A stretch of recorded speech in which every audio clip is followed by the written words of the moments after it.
How to customize iPhone lock screen on iOS 18. Really easy and simple, guys.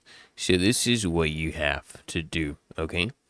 Just go ahead and hold the lock screen until the customize and plus buttons appear on the bottom of the screen, okay? But you have to first press the side button twice to go to the lock screen.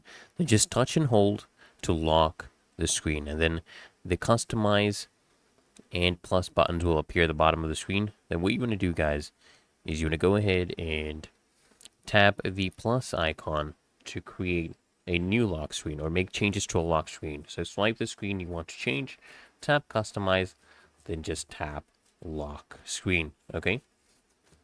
Then what you can do is you can also tap on the time. You can change the font, you can change the color, you can change the style, you can change the wallpaper, of course. You can add widgets that include information such as today's headlines, the weather, the calendar events.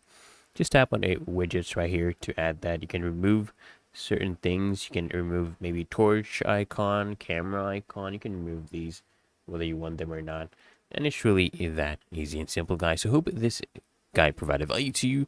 And if it did, consider smashing the like button as well as subscribing to frequently asked questions. And I'll see you guys in the next one.